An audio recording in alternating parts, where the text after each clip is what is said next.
என்ன ராதா அப்படி முக்கியமான விஷயம்? நம்ம கல்யாணம். அதுக்கு என்ன அவசரம்? எனக்கு இப்ப அந்த மூடே இல்ல. நம்ம காதல் விவகாரம் எங்க அப்பா அம்மாக்கு தெரிஞ்சு போச்சு. எப்படி? நானே சொல்லிட்டேன். பெண்களே இப்படித்தான். ஒண்ணு உணர்ச்சி வசப்படுறது, இல்லைன்னா அவசரப்படுறது. இல்ல ராஜா, நீங்க என்ன கல்யாணம் பண்ணிக்க மாட்டீங்களோன்னு அவங்களுக்கு சந்தேகம். அதனால உங்களையே நேர்ல கூட்டிட்டு வந்து அதை சொல்ல வைக்கிறேன்னு சொன்னேன். வாங்க போலாம். இப்பவே நம்ம கல்யாணத்தை பத்தி எப்படி பேச முடியும்? எப்பவோ ஒரு நாள் நம்ம கல்யாணம் நடக்க தானே போகுது. அது இல்ல ராதா, நான் இப்ப டிகிரி முடிக்கணும், அதுக்கப்புறம் MBBS படிக்கணும், அதுக்கப்புறம் ஹவுஸ் சர்ஜன், இப்படியே 7-8 வருஷம் ஆயிடும். அதுக்கு முந்தையே எப்படி? இருக்கட்டுமே, நீங்களே இந்த விஷயத்தை எங்க வீட்டுல வந்து சொல்லிடுங்க. ஒரு பிரச்சனையும் இருக்காது. என் ராஜாவுக்காக நான் எத்தனை வருஷம் வேணாலும் காத்துட்டு இருக்க தயாரா இருக்கேன். பைத்தியம் பைத்தியம். ஒரு பையனுக்காக ஒரு பொண்ணு 7-8 வருஷமா காத்துக்கிட்டு இருக்கிறத எந்த அப்பா அம்மா தான் ஒத்துக்குவாங்க? அதனால உங்க அப்பா அம்மா நிச்சயம் பண்ற யாராவது ஒரு பையனை கல்யாணம் பண்ணிக்கிட்டு சந்தோஷமா இரு. எது? உங்களை மனசார காதலிச்சுட்டு நான் வேற ஒருத்தரை கல்யாணம் பண்ணிக்கிறதா? What's wrong in it? காதல்ங்கிறது வேற, கல்யாணங்கிறது வேற. It's two different phases of life. எத்தனையோ பெண்களை காதலிப்போம், யாராவது ஒருத்தைய கல்யாணம் பண்ணிக்குவோம். I belong to that category baby. Once again I repeat it. காதல்ங்கிறது வேற, கல்யாணங்கிறது வேற. ரைட்? என்ன சொன்னீங்க? காதல் வேற, கல்யாணம் வேற இல்ல? You are right. காதலுக்காக பாடலாம் பாடலாம், எப்படி வேணாலும் கூத்தடிக்கலாம் இல்ல? ஒன் மோர் பாயிண்ட், ஃபைட் கூட பண்ணலாம். அப்போ உங்க கணக்குப்படி கல்யாணத்துக்கு முன்னாலேயே நான் கலங்கமானவன் இல்ல? You are perfectly right. எனக்குன்னு ஒரு இழிச்ச வாயம் கிடைக்காம நான் போயிடுவான். ஆனா நீங்க மட்டும் ஒரு உத்தம பத்திரியா பார்த்து கல்யாணம் பண்ணிக்குவீங்க இல்ல? Baby, you are absolutely right. நாய் மாதிரி உன் தேவையை தீர்த்துக்கிட்டு இப்போ திருவாசகமா படிக்கிறேன். என்ன விரட்டி விரட்டி வேட்டையாடிட்டு வேதாந்தமா பேசுறேன். உன்னை நல்லவன் நம்பி என் கற்பனுக்கு காவு கொடுத்தது எனக்கு வேணும்டா. நல்லா வேணும்.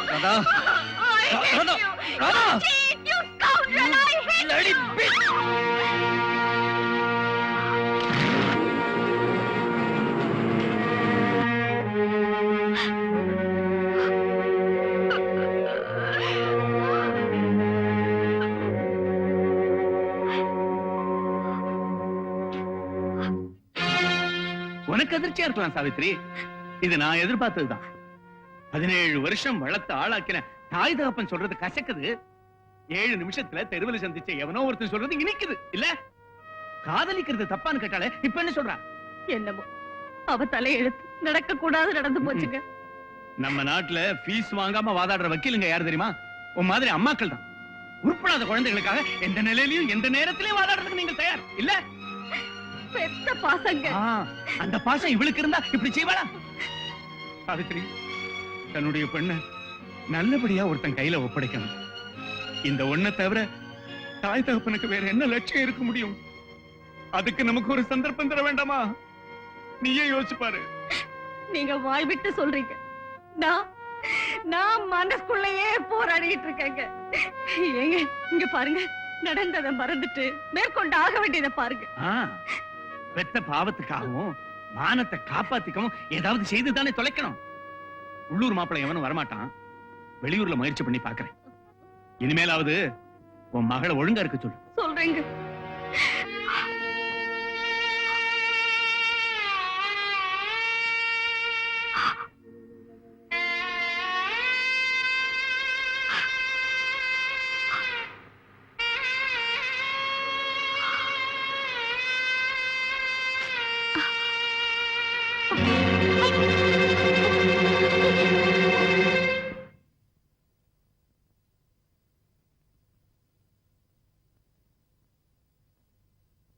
Take a seat. You are all right.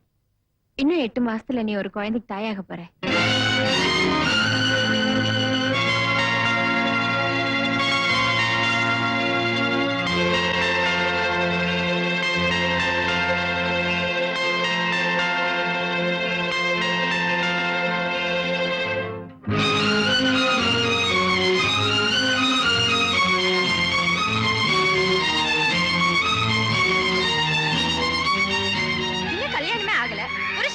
தெரியாது, புள்ளைய மட்டும் பெத்துக்கிட்டா. ஆமா, காலம் கெட்டு போனதுக்கு காரணமே இந்த மாதிரி நடத்த கெட்ட பொண்ணுங்க தான். நடத்த கெட்டவன். ஆமா, நடத்த கெட்டவன். காலம் கெட்டு போனதுக்கு காரணமே இந்த மாதிரி நடத்த கெட்ட பொண்ணுங்க தான்.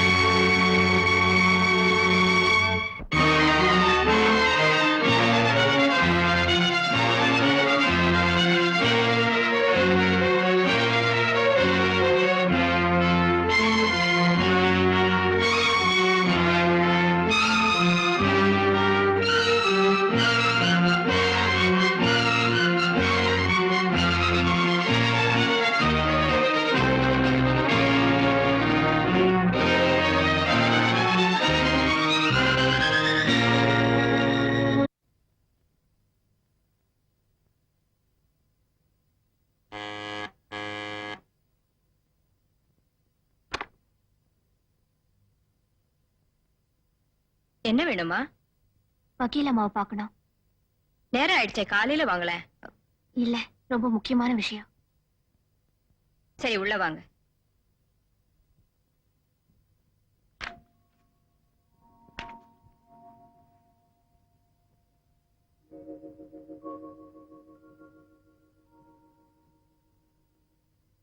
அம்மா, உங்களை பார்க்க யாரோ ஒரு பொண்ணு வந்திருக்கு. இந்த நேரத்திலயா? ரொம்ப முக்கியமான விஷயமா. சரி, இருக்க சொல்லு, வரேன். சரிம்மா.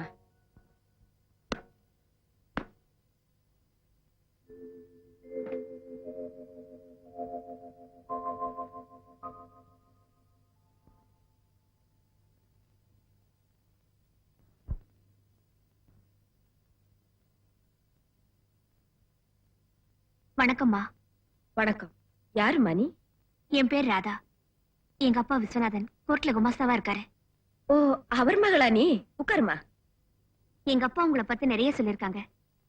பெண்களுக்காக வாதாடி நியாயம் கிடைக்கும்படி செய்யறதுல உங்களை ஜெயிக்க யாருமே கிடையாது. பெண்ணுரிமையை காப்பாத்துறதுக்காகவே நீங்க பிறவி எடுத்திருக்கீங்க. அந்த லட்சியத்துக்காக கல்யாணமே செய்துக்காம இருக்கீங்க. என்ன பத்தி நிறைய தெரிஞ்சு வச்சிருக்கிறியே, உன்னை பத்தி நான் தெரிஞ்சுக்க வேண்டாமா? யார் அந்த பையன்? உன் வாழ்க்கையில குறுக்கிட்ட அந்த வாலிபன் யாருன்னு கேக்குறேன். நான் சொல்றதுக்கு முன்னாலேயே நீங்க எப்படி தெரிஞ்சுக்கிட்டீங்க? இது அஸ்ட்ராலஜி இல்ல, சைக்காலஜி. பாதி ராத்திரியில உன்ன மாதிரி ஒரு பருவ பொண்ணு தனியா வக்கீல தேடி வந்தா அது காதல் விவகாரமா தானே இருக்க முடியும்? சொல்லு, யார் அவன்? பேர் ராஜா. நான் அவனை உயிருக்குயிரா காதலிச்சேன். ஆனா அவனுக்கு உடம்பு தேவைப்பட்டிருக்கும். அழகா இருக்க இல்லையா? நான் அவனை மனப்பூர்வமா நம்பினேன். அந்த நம்பிக்கையில எல்லை மீறி போய் தப்பு நடந்திருக்கும். உன் உணர்ச்சிகளை தூண்டி விட்டு உன்னை சூடாக்கி அதுல அவன் சுகமா குளிர் காஞ்சிருப்பான். அவன் காதல் உண்மையானது இல்லைன்னு அப்புறமா தான் தெரிஞ்சது. உன்னை கல்யாணம் பண்ணிக்க முடியாதுன்னு அவன் சொன்னதுக்கு அப்புறம் தானே? இப்ப நீ கர்ப்பமா இருக்க. அம்மா, கல்யாணத்துக்கு முன்னால ஒரு பெண் காதலிக்கிறது இருக்கே, அது கைத்து மேல நடக்கிற மாதிரி. நான் எவ்வளவோ உறுதியோட தான் இருந்தேன். இந்த விஷயம் உங்க அப்பா அம்மாவுக்கு தெரியுமா? நான் காதலிச்சது தெரியும், ஆனா கர்ப்பமா இருக்கிறது தெரியாது. இப்போ என்ன செய்யலாம்னு நினைக்கிற? கர்ப்பத்தை கலைச்சுக்க போறியா இல்ல கழுத்துல சுருக்கு மாட்டிக்கிட்டு தொங்க போறியா? ஏன் அப்படி கேக்குறீங்க? நாட்டுல அதுதானே நடக்குது. நான் அதுக்கு விதிவிலக்கா இருக்க விரும்புறேன். என் வயித்துல வளர்ற குழந்தைக்கு அந்த சண்டாளன் தான் தகப்பன்னு சமூகத்துல நிரூபிச்சு அவரை தலகுனிய வைக்கணும். அப்படின்னா கோர்ட்டுக்கு தான் போகணும். அதுக்காக தான் உங்ககிட்ட வந்திருக்கேன். வீட்டுக்குள்ள இருக்கிற வரைக்கும் தான் குடும்ப விஷயம். கோர்ட்டுக்கு போயிடுச்சுன்னா அப்புறம் அது தினசரி பத்திரிகை வரைக்கும் வந்துடும். வேற வழி இல்லம்மா. என் குழந்தைக்கு தகப்ப வேணும். எனக்கு நியாயம் கிடைக்கணும். காதல்ங்கிற பேரால கற்ப பறி கொடுத்துட்டு கண்ணீரும் கையில குழந்தையுமா சமூகத்துல ஒளிச்சுக்கிட்டு இருக்காங்களே, அந்த பாவப்பட்ட பெண்களுக்கு மத்தியில இப்படி ஒரு பத்திரகாளி கிளம்பி பழி வாங்கினான்னு 4 பேர் பேசிக்கிறத என் காதுக்குள்ளில கேட்கணும். அதுக்கு நீங்க தான் வழி காட்டணும். எத்தனையோ பெண்களுக்காக வாதாடி ஜெயிச்ச நீங்க எனக்காகவும் வாதாடி ஜெயிக்கணும். என்ன கைவிட்டுடாதீங்கம்மா, பிளீஸ் என்ன கைவிட்டுடாதீங்க. எனக்கு நியாயம் கிடைக்கணும், எனக்கு நியாயம் கிடைக்கணும், நியாயம் கிடைக்கணும். அழாதம்மா, நான் பாத்துக்கிறேன். பையனுடைய அப்பா யாரு? வக்கீல் Tiger Dayanidhi. The famous advocate Tiger தயாநிதியோட பிள்ளையா? சரி, நான் என்னென்ன சொல்றேனோ அதுபடி நீ செய்துட்டு வரணும். ம்? சரிம்மா.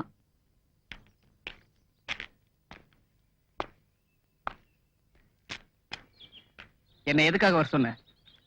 காரணமாத்தா, அதான் நம்ம காதல் கதையோட கடைசி அத்தியாயம் அன்னைக்கே முடிஞ்சு போச்சே. இது 2ஆம் பாகம். அன்னைக்கு நான் கொஞ்சம் உணர்ச்சி வசப்பட்டு பேசிட்டேன். என்ன மன்னிச்சிருங்க. You are forgiven. ராதா, நான் இப்போ உன்னை காதலிக்க தயாரா இருக்கேன். ஆனா கல்யாணம் அதுக்கு ஒரு முட்டுக்கட்டையா இருக்க கூடாது. அதான் என்னுடைய ஒரே ஒரு கண்டிஷன். ஆனா இப்ப என் கண்டிஷனே வேற. நீங்க என்ன கல்யாணம் செய்துக்க வேண்டிய கட்டம் வந்துருச்சு. அப்படின்னா?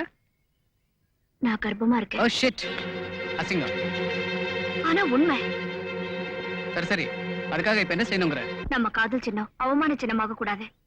அதனாலதான் சொல்றேன், நான் கர்ப்பிணின்னு வெளியே தெரியறதுக்கு முன்னால நீங்க என் கழுத்துல தாலி கட்டியாகணும். தான் பிள்ளை ஒரு கர்ப்பிணி கல்யாணம் செய்துக்கிறத எந்த அப்பா அம்மா தான் சம்மதிப்பாங்க? உங்க அப்பா அம்மா சம்மதத்தோடயா என்ன காதலிச்சீங்க? என்ன கல்யாணம் பண்ணிக்குவீங்கன்னு நம்பித்தானே உங்க ஆசைக்கு நான் சம்மதிச்சேன். அப்போ என்னென்ன பொய் சொன்னீங்க? ராதா, காதல்ங்கிறது ஒரு விதமான பசி. அது அடங்குறதுக்கு அதை இதை சொல்லித்தானே தொலைக்க வேண்டியிருக்கு. அதெல்லாம் உண்மையாடுவேன். ஒண்ணு மட்டும் மறுக்க முடியாத உண்மை, என் கர்ப்பத்துக்கு காரணக்கர்த்தா நீங்கதான். அது எனக்கு உனக்கு மட்டும் தானே தெரியும், உலகத்துக்கு தெரியாதே. தெய்வத்துக்கு தெரியுமே. அந்த தெய்வம் வந்து சாட்சி சொல்ல போதா? அப்போ மனசாட்சி? மண்ணாங்கட்டி. இத பார், உன் கர்ப்பத்துக்கு நான் தான் காரணம்னு உன்னால நிரூபிக்க முடியுமா? அப்படியே நீ அதை வெளியில சொன்னாலும் எனக்கு எதுவுமே தெரியாதுன்னு கற்பூரத்தை அணைச்சு சத்தியம் பண்ணிடுவேன். அதனால உன் நிலைமை இன்னும் மோசமாயிடும். ஜாக்கிரதை. இப்போ என் வயித்துல இருக்கிற குழந்தைக்கு வழி அழிச்சிடு. It's very easy and simple. அப்படி சொல்லலாமா? அது உங்க குழந்தை இல்லையா? அப்படி பார்க்க போனா எத்தனையோ குழந்தைகளுக்கு நான் அப்பாவாயிருக்கணும். வரட்டு மாடிய அப்பாவி பொண்ணு. பாய்.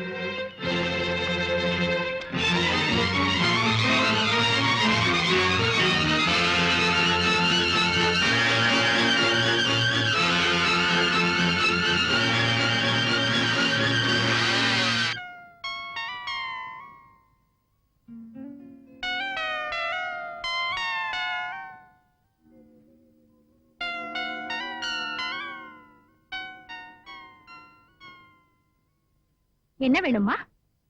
உங்க பிள்ளை ராஜாவை எனக்கு தெரியும். அவ இல்லையம்மா, வெளியில போயிருக்கா. நான் பார்க்க வந்தது அவர் அப்பாவை. பத்மா,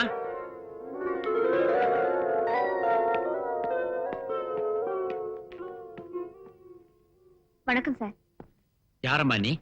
கோர்ட்டு குமாஸ்தா விஸ்வநாதனோட மகள் ராதா. ஓ, ஏதாவது வேலை விஷயமா வந்திருக்கியா? இல்ல, ஒரு கேஸ் விஷயமா. சிவில, கிரிமினலா? கிரிமினல் கலந்து சிவில். சொல்ல. ஒருத்தன் என்ன காதலிச்சா, நானும் அவனை நம்பினேன். இப்போ என்ன கல்யாணம் செய்துக்க மறுக்கிறா. காரணம்? நான் கர்ப்பமா இருக்கேன். ராஸ்கல். யார் அவன்? ராஜா. எந்த ராஜா? உங்க பிள்ளை ராஜா. என்ன உளர்ற? உண்மை. போய். சத்தியம். ஆல்ரைட். இப்போ எதுக்காக என்கிட்ட வந்திருக்க? என்ன கல்யாணம் பண்ணிக்க உங்க பிள்ளைக்கு நீங்க உத்தரவு போடணும். என்ன கேட்டுக்கிட்ட அவனை நீ காதலிச்ச? மன்னிக்கணும், நீங்க பெரிய வக்கீல். எந்த பெண்ணாவது ஒரு பையனோட அப்பாவை கேட்டுக்கிட்டு அவனை காதலிச்சதா கேள்விப்பட்டிருக்கீங்களா? நீ அதிகமா பேசுற. தேவைப்படுறதுனால. நீ என் புள்ளைய காதலிச்சேங்கிறதுக்கு என்ன ஆதாரம் வச்சிருக்க? அதான் வயித்துல வச்சிருக்கேனே. வேற கடிதங்கள், போட்டோக்கள், பரிசுகள். அந்த அளவுக்கு எங்க காதல் நிதானமா நடக்கல.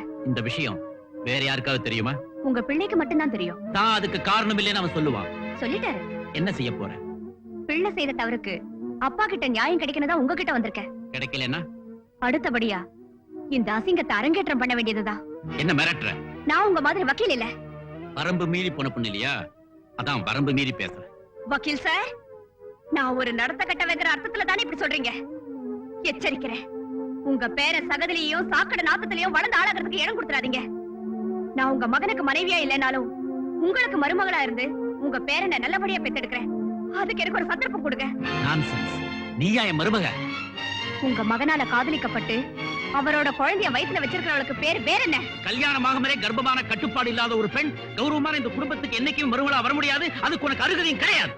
அப்படின்னா பொண்ணுங்க பின்னால சுத்துற பொறுக்கித்தனமான உங்க பிள்ளை கௌரவமான வேற வீட்டுக்கு எப்படி மாப்பிள்ளை ஆக முடியும்? அதுக்கு அவருக்கு என்ன அருகதை இருக்கு? அவன் ஆம்பளை சிங்கம். அசிங்கமான ஒரு பிள்ளைக்கு அநாகரிகமா பறிஞ்சு பேசுற அப்பான்னு தெரிஞ்சிருந்தா இந்த வீட்லயே அடி எடுத்து வச்சிருக்க மாட்டேன். You shut up. I say get out. Mister Dayanidhi, ஒரு பெண்ணுன்னு கூட பார்க்காம என்ன அவமானப்படுத்திட்டீங்க. இந்த அவமானத்தோட அடுப்புங்கரையில போய் அடப்பட்டு கிடப்பேன்னு மட்டும் நினைக்காதீங்க. அந்த ஜாதி பெண்ணு நான் இல்ல. உயர்ந்த அந்தஸ்துல இருக்கிற உங்க உத்தம புத்திரனை கூண்டுல நிறுத்தி உங்க குலப்பெருமையை கிழின்னு கிழிக்காம விட மாட்டேன். இனி எந்த சமாதானத்துக்கும் இடம் இல்ல. நாம சந்திக்க வேண்டிய இடத்துல சந்திப்போம். We will meet in the court.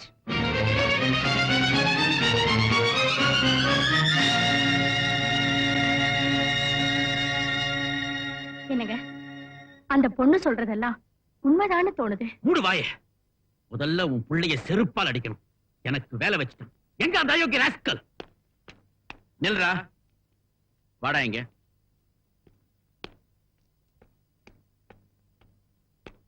ராதாவை தெரியுமா? ராதா? எந்த ராதா? கோர்ட் குமாஸ்தாவோட பொண்ணு. எனக்கு தெரியாது. உதப்ப ராஸ்கல். எல்லாமே உன் முகத்துல எழுதி ஒட்டி இருக்குதே. ராதா இங்க வந்திருந்தா கோர்ட்டுக்கு போக போறாளாம். இந்த வம்பு வழக்கெல்லாம் எதுக்குங்க? அந்த பொண்ணையும் ராஜாவை கட்டி வச்சிடலாம். ஐயோ வேண்டாமா. ஃபூல். நீ விரும்பினாலும் நான் விட மாட்டேன். என்ன பார்த்தது எழுந்து நின்னு கும்பிடு போடுற ஒரு குமாஸ்தா எனக்கு சம்பந்தியா வரதா? நடக்காது. உனக்கா ஒரு கோடீஸ்வரோட ஒரே மகளை பார்த்து வச்சிருக்கேன். அப்போ அந்த ராதா எதை எங்க எப்படி உடைக்கிறதுன்னு எனக்கு தெரியும். இனிமேலாவது ஒழுங்கா இரு. Good morning sir. Good morning. Morning. Good morning. நமஸ்காரம் சார். நமஸ்காரம்லாம் இருக்கட்டும். நீ ரொம்ப நல்லவர்னு இத்தனை வருஷம் நம்பிட்டு இருந்தேன். கடைசியில் இப்படி நடந்துட்டீரே. அப்படி என்ன சார் தப்பு பண்ணிட்டேன்? உம்ம பொண்ணை தூண்டி விட்டு என் வீட்டுக்கு அனுப்பிச்சிட்டு ஒண்ணுமே தெரியாத மாதிரி குழு கும்பிடு போடுறீரா? என்னது? என் பொண்ணு உங்க வீட்டுக்கு வந்திருந்தாளா? வந்தது மட்டும் இல்ல, பாய்க்கு வந்தபடி அநாகரிகமா பேசுறா, கோர்ட்டுக்கு போறதா சொல்லி மிரட்டுறா, பிளாக்மெயில் பண்றா. ச்சே, இப்படி ஒரு பொண்ணை நான் பார்த்ததே இல்ல. சார் நீங்க என்ன சொல்றீங்கன்னு எனக்கு புரியல சார். என்ன சார், என்ன விஷயம்? இவர் பொண்ணு ராதா கண்ட காலி பசங்களோட சுத்திட்டு இப்ப கர்ப்பமா இருக்கா. எனக்கு எனக்கு எதுவுமே தெரியாது சார். என்னையா நடிக்கிறீரு? பொண்ணை வளர்க்க தெரியாம வளர்த்து ஊர் சுத்த விட்டுட்டு பயத்துல குழந்தை வேற. என் பையன் அப்பாவி, அதுலயும் பெரிய எடுத்து புள்ள. எப்படியாவது அவன் தலையில கட்டிட்டு தப்பிச்சுக்கலாம்னு பாக்குறீரா? ஏயா விஸ்வநாதன், நெத்தியில திருநீரை பூசிக்கிட்டு நீர் இப்படி செய்யலாமா? நம்பவே முடியல ஐயா. இத பாருங்கய்யா, இன்னொரு தடவை உங்க பொண்ணு என் பையனை பத்தி பேசினா மான நஷ்ட வழக்கு போட்டு உம்மையும் உங்க குடும்பத்தையும் கூண்டுல ஏத்திடுவேன். ஜாக்கிரதை. சார் சார் அப்படி எல்லாம் செய்திடாதீங்க. நான் ஏழை மானஸ்தான். அதுலயும் என் பொண்ணு ஒருத்தனுக்கு வாழ்க்கப்பட வேண்டியவ. கர்ப்பமா இருக்கிற பொண்ணை எவையா கட்டிக்குவான்? சார் சார் நான் வந்து கவலைப்படாதீங்க. எவ்வளவு வேணாலும் பணம் கொடுக்கறேன். இன்னைக்கே உங்க பொண்ணை ஒரு லேடி டாக்டர் அழைச்சிட்டு போய் அவளுடைய கருவை கலைச்சிடும். இதுதான் நான் உமக்கு செய்யக்கூடிய உதவியும் உபதேசமும். மகாராணி! ஏண்டி பாவி, உனக்கு என்ன தைரியம் இருந்தா இந்த காரியத்தை செய்வேன்? ஏண்டி, உனக்கு அப்புறம் இவ ஒருத்தி இருக்காங்கிறதையும் மறந்துட்டியடி பாவி பாவி பாவி. அக்கா அடிக்காதம்மா, அடிக்காத. ஏம்மா நிறுத்திட்ட? உன் கை வலிக்கிற வரைக்கும் அடிமா. இது வரைக்கும் உன் விரல் கூட என் மேல பட்டதில்ல. அது எனக்கு ஒரு குறையா இருந்ததுமா. இப்ப அந்த குறை தீந்து போயிடுச்சுமா. பெத்தவங்க குழந்தைங்களை வளர்க்க தெரியாம வளர்க்கறதா சில பேர் சொல்றாங்க. தப்புமா. குழந்தைங்க தான் வளர தெரியாம வளர்றாங்க. அதுல நானும் ஒருத்தி. உன் வயித்துல பிறந்ததுக்காக நான் பெருமைப்படுறேன். ஆனா இந்த பாவிய நீ பெத்த பாவத்துக்காக ஒரு வெள்ளிக்கிழமையா பார்த்து உச்சி குளிர என்ன தேய்ச்சி ஒரே அடியா தலை முழுகிடுமா? ஓ வாயால் அப்படி சொல்லாதம்மா. இன்னுமா என் மேல இறக்கப்படுற? தாய்மை எவ்வளவு பலகீனமானதுன்னு இனிமேதாம்மா எனக்கு தெரிய போகுது. என்ன அந்த கட்டம் என் வாழ்க்கையில வந்துடுச்சு. ஓ வாழ்க்கை இப்படியா அமையணும்? பெத்த தாயை ஏமாத்துற பெண்ணுக்கு கடவுள் கொடுக்கிற தண்டனை. நான் உன்னை ஏமாத்தின, அவன் என்னை ஏமாத்திட்டான். அப்பா, தெரிஞ்சுதான் செய்யறேன்னு அன்னைக்கு திமிர்ல சொன்ன. தப்பு, தெரியாம செஞ்சுட்ட. அதுக்காக நீங்க என்ன மன்னிக்க வேண்டாம். என்னங்க ஏன் பேசாம இருக்கீங்க? அழைச்சுக்கிட்டு வா. எங்கங்க? லேடி டாக்டர் கிட்ட. அவ கருவை கலைச்சாகணும். வேண்டாப்பா, என் கருவை கலைச்சிக்க நான் விரும்பல. அப்போ அந்த பாவ சின்னத்தை பெத்தெடுத்து பழிச்சொல்லுக்கு ஆளாக போறியா? அந்த வஞ்சகை என்ன மோசம் பண்ணினதுக்கு என் வயித்துல இருக்கிற குழந்தை என்னப்பா செய்யும்? அத நான் நல்லபடியா பெத்தெடுக்க போறேன். வக்கீல் தயாநிதியோட பேரன்தான் என் பிள்ளைன்னு நிரூபிக்க போறேன். அப்பாவி பெண்களுக்கு ஆசை காட்டி மோசம் பண்ணி கடைசியில கைவிடுற அயோக்கியனுங்களுக்கு சரியான பா கொடுக்க போறேன். மரியாதையா நான் சொல்றது கேளு. நீங்க என்ன சொன்னாலும் சரி, என் கருவா மட்டும் நான் கழிச்சுக்க மாட்டேன். இது உறுதி. வீதியில் நடந்து போறதுக்கு உனக்கு வெக்கமா இருக்காதா? வெக்கங்கிறது மானத்துக்குள்ள மறைஞ்சிருக்குப்பா. அந்த மானமே போனதுக்கு அப்புறம் வெக்க என்ன வேண்டி இருக்கு? பேசி வேசின்னு சொல்லி வீதியில 1000 பேர் என் மேல கல் வீசினாலும் என்ன காப்பாத்த ஒரு ஈசநாதர் வரமாட்டாரா? சாவித்ரி, உன் பொண்ணு என்ன தலகுனிய வச்சுட்டா. அவளால் நான் அவமானப்பட்டது போதும். இந்த பொண்ணையாவது நல்லபடியா கரை சேர்க்கணுமே. அந்த கடமைக்காகத்தான் இன்னும் உயிரை வச்சுக்கிட்டு இருக்கு. நீயாவது அவகிட்ட சொல்லி டாக்டர் கிட்ட. அப்ப நீங்க இப்ப நீ டாக்டர் கிட்ட வர போறியா இல்லையா? வரமாட்டேன். வரமாட்டேன். ஐயோ, மாட்டேன். உன்னை வெளியே வச்சிருக்கிறது ஆபத்து. ஐயோ, ஒழிஞ்சு. வேண்டாம். அப்பா நான் கூப்பிடுறேன். பையனை விட்டுருங்கப்பா. நான் சொல்றதை கேளுங்கப்பா. பையனை விட்டுருங்கப்பா. பையனை விட்டுருங்கப்பா. ம். யாராவது ஏதாவது பேசினீங்க, நாளை காலையில என் பணத்தை தான் பாப்பீங்க. சொல்லிட்டேன். அந்த வஞ்சகை என்ன மோசம் பண்ணினதுக்கு என் வயித்துல இருக்கிற குழந்தை என்னப்பா செய்யும்? அத நான் நல்லபடியா பெத்தெடுக்க போறேன். வக்கீல் தயாநிதியோட பேரன் தான் என் பிள்ளைன்னு நிரூபிக்க போறேன். அப்பாவி பெண்களுக்கு ஆசை காட்டி மோசம் பண்ணி கடைசியில கைவிடுற அயோக்கியனுங்களுக்கு சரியான பாடம் கத்துக் கொடுக்க போறேன்.